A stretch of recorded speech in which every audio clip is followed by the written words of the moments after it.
I'd like to share a meditation this morning that was once again fueled by a fear of lack, a fear of not having enough money. And I know we all go through this. We are all experiencing this at different levels. Even the rich are experiencing this, losing what they've got, and the poor are experiencing it as lack and needing to get something that is outside themselves. So this morning I woke up early, went downstairs and sat in my usual meditation. And what came to me was very clear.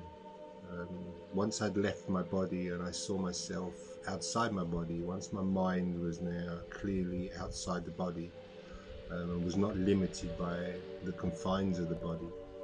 Because if you think about the body, it's a very limited, tiny thing, especially when you compare it to the size of the universe. It's incredibly small and incredibly limited and incredibly vulnerable, because to the body everything is a threat to it. Everything can attack it. Everything is it's vulnerable to everything outside itself. So to see yourself within the body is to see yourself vulnerable and lacking, deprived and weak. This is why the weak are always defensive and the weak are always attacking. The strong and powerful do not need attack or defense because they have strength and power. And this is what money kind of symbolizes to us. It does symbolize security, a sense of power, a sense of having, but because money is an illusion, it's just a symbol of that. It actually doesn't have anything. It doesn't have what we think or what we want it to have. It is an illusion, so it's a symbol of something. So even if most of the money in the world is digital, or is basically a digit on a computer, it doesn't actually exist. And even if it does exist in the form of paper, in itself it has no value. It is just a piece of paper, or it's just a coin, it's just a piece of metal. Its only value is the value that we give to it.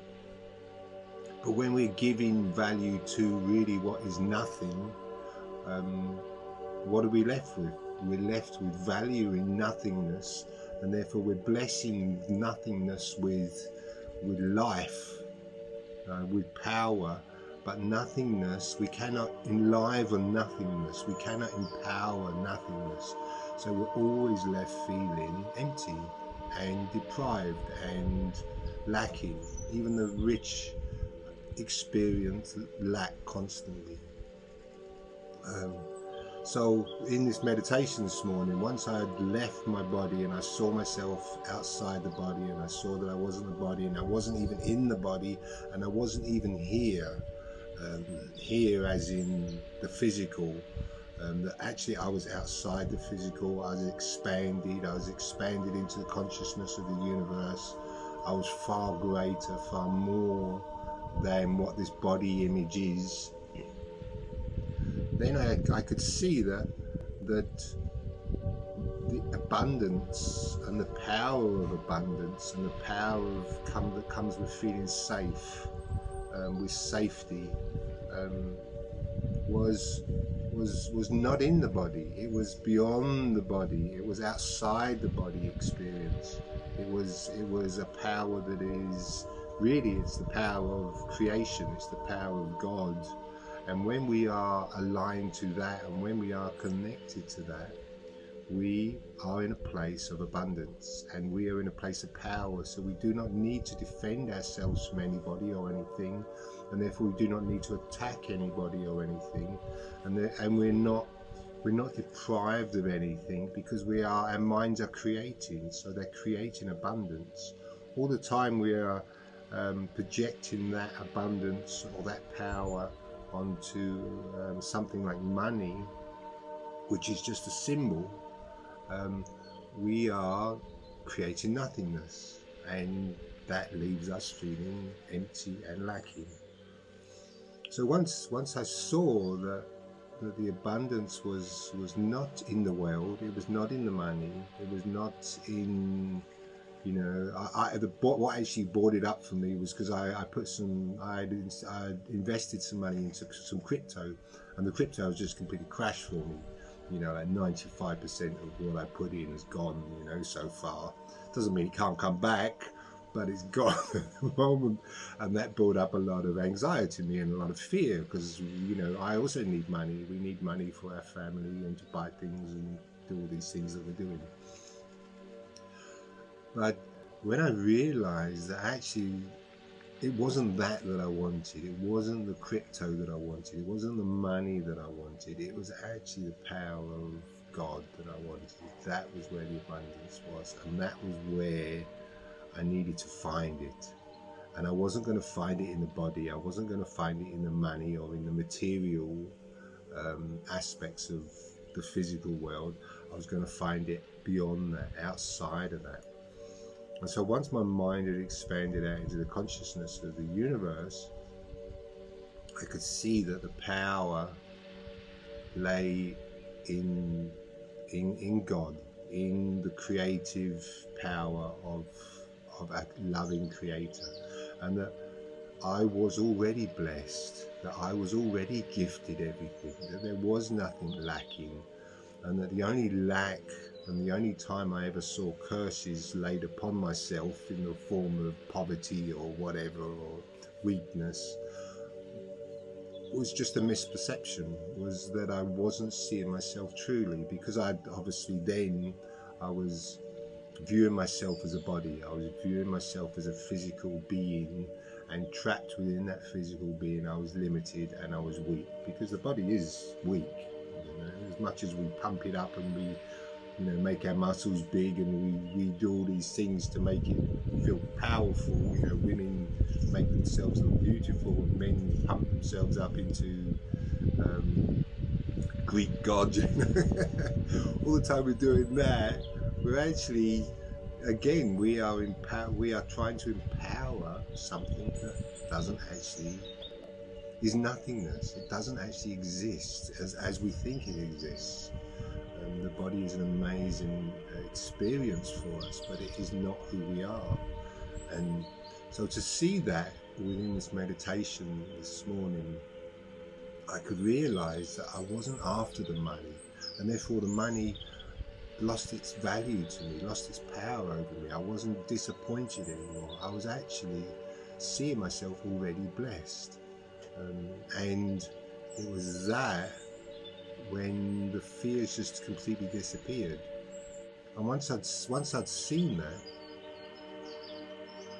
I could see how, you know, I could actually see, it was lots of things came to me, you know, it's almost like lots of things came together at one time. I could see how governments, you know, are fighting amongst themselves, you know, defending and attacking and defending and attacking, and one party against another. There was no joining happening. I could see how people are doing it to each other. I could see how police forces are doing it, you know, and armies are doing it, and wars are doing it, and even our commerce is doing it. All these things in the world, we're doing it to each other because we are completely identified with a false image of ourselves. And this is why we feel weak, and this is why when we feel weak we attack, and when we feel weak we need to defend ourselves, and when we feel weak we feel poor, and when we feel lacking and we feel deprived. And these are all experiences of a limited, lacking state of consciousness. And until we get to that point within ourselves where we can leave the physical body experience and see ourselves beyond it, and expand our consciousness out into the universe and connect with the mind of God, who is the source of power, who is the source of abundance, who is the source of life.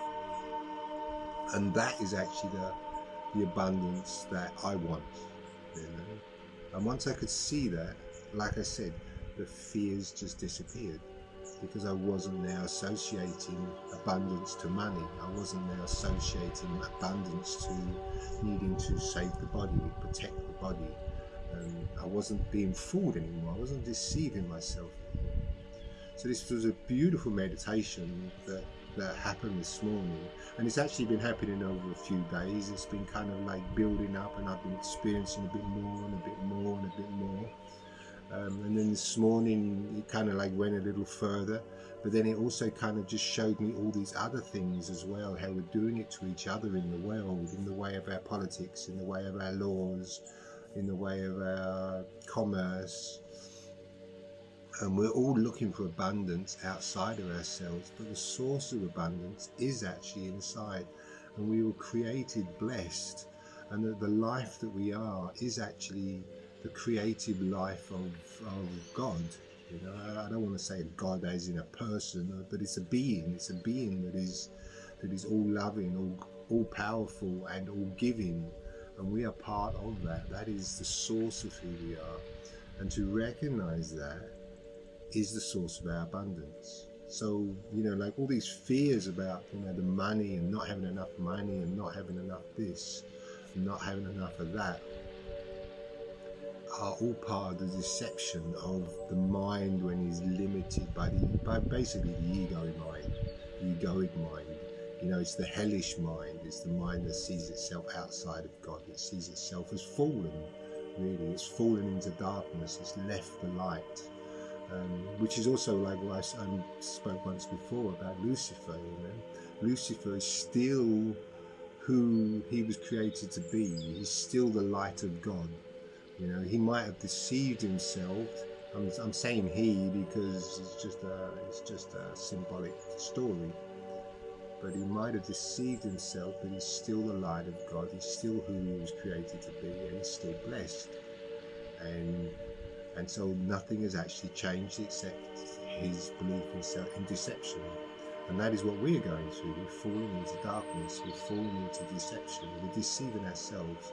And we do it by projecting outside of ourselves and deceiving each other. So one of the things that we do is that we project outside our fears. We project outside our needs. We project outside hatred, we project outside our wants, we project outside our lack, you know, our excuses, lack of abundance, lack of this, lack of that. And so we're always looking outside for answers. But ultimately the blessing is that all the answers are inside us, and all the answers actually get answered together because we were created together. And so all the problems that we are all facing happen together, and they will all be answered together as one. And this is why what I saw in this meditation this morning was that actually, like, it wasn't just the meditation, it didn't just show me one thing, it actually showed me the whole world's problems. It wasn't just limited to just one problem, money.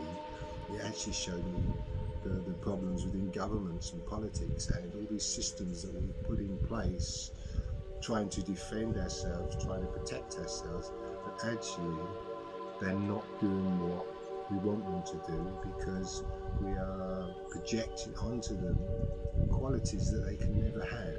Because again, if you look at a government, it isn't actually not a thing. It's a symbol.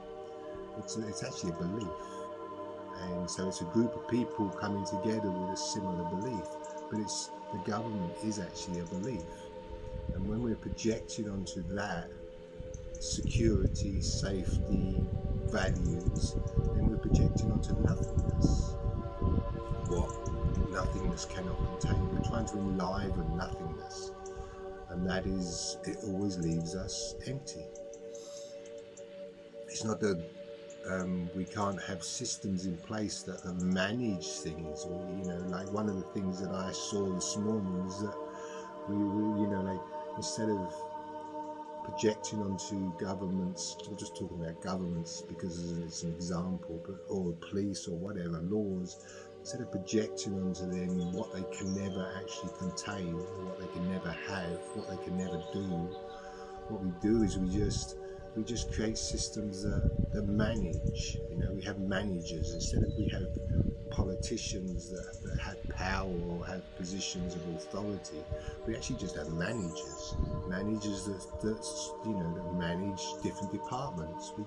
We actually don't need to be given authority outside of ourselves, because then we're creating a false authority, because no one can actually have authority outside of ourselves, because authority lies within us, because it is the light of God within us that is the authority.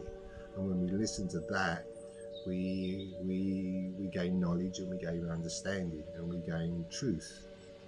But all the time we're listening to someone else's knowledge, because we projected onto them authority which they can never have, we're always going to be left deceived. And this is why there's so much deception within our systems. There's so much deception within governments and money and banking and commerce.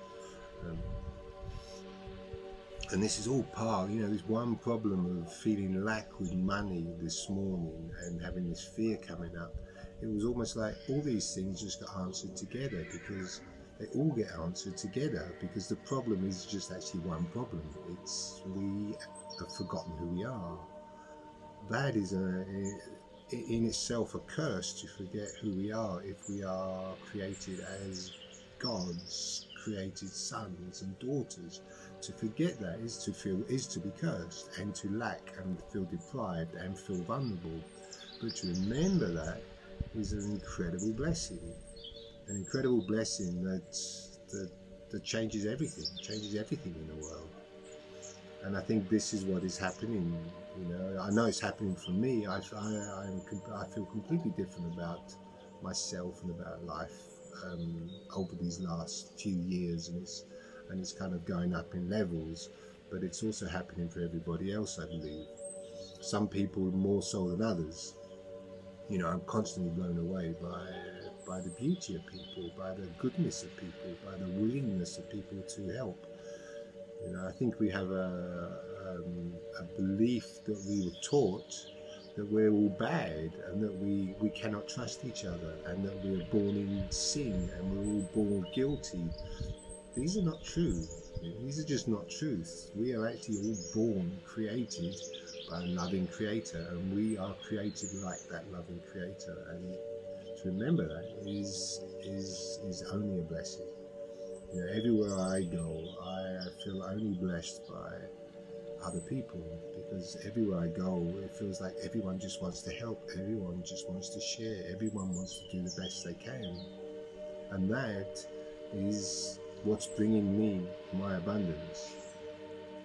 Me looking for it in money and things has left me feeling fearful and afraid. But when I see it in other people, that the abundance is within them, then I can recognize it in myself as well, because we do project, because we can project outside. We're going to see it outside ourselves as well. We're going to see it in each other. So we will recognize that actually each of us has the light of God within them. And when we honor that, instead of cursing each other with fearful thoughts and hateful thoughts and deceptive thoughts and defensive thoughts and attacking thoughts, when we actually honor each other, then something amazing is going to happen, and the world is going to have an awakening, which really is the meaning of the second coming of the Christ. The first coming of the Christ was the creation of the Son of God, God's Holy Son, which is, we are part of that. We are a part of that sonship. And the second coming is when we wake up and we realize that. So this is why I'm doing these videos, to bring some of my experience that I've been going through and sharing that with the world, and hopefully bring some change for each of us, because ultimately I cannot heal alone. I can only heal with everybody else. I mean, we are going through this together. We are all sharing the same world, the same planet, and to see this is a blessing. Is an absolute blessing. reawakening. We are born in goodness and we are created in goodness, and to remember this, we can only but create a beautiful, beautiful heaven for ourselves. To not see this is literally to see ourselves in hell and to curse ourselves. And we can see in the world that we have been doing that for a very, very long time, and I think it's time now for this to change. This is a time of an awakening time for humanity, and I certainly feel it within myself, and I really pray that, and I know that many other people are experiencing it. And so yeah, to shorten the time for that to happen, to create the space for our children and our children to be left with a beautiful world that's abundant and full and joyous.